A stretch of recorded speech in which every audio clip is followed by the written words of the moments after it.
we know a good deal about some of the neurotransmitters that are involved, the chemicals in the brain that play a role.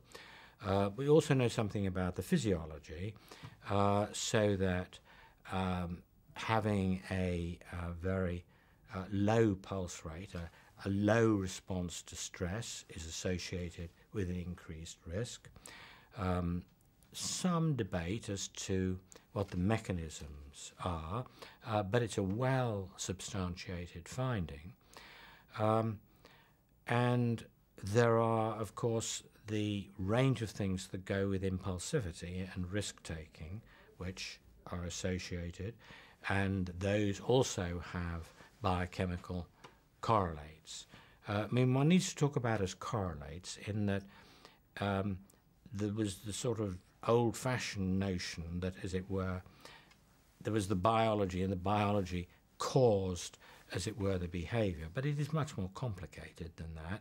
It's a two-way interplay, and it makes more sense to think about these as two facets of the same thing. What we have is a common variant. So we're not talking about a gene that is pathological in itself. These are common genes, and the other findings from the Dunedin study are of a similar kind.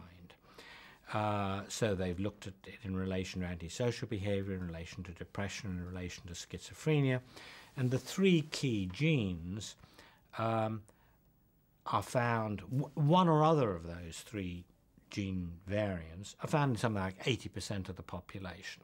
So we all carry these normal variants, and they don't lead to disease in the way that you get with cystic fibrosis or haemophilia, the bleeding disease, which are directly genetic diseases.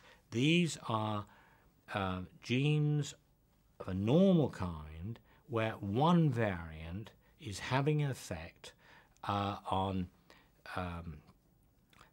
neurochemical pathways that indirectly carry risk. So one needs to think about it not as the gene for antisocial behaviour. It is not the gene for antisocial behaviour, but rather a gene that has neurochemical effects or influences neurochemical functions in ways that carry risk. But probabilistic risk, not deterministic.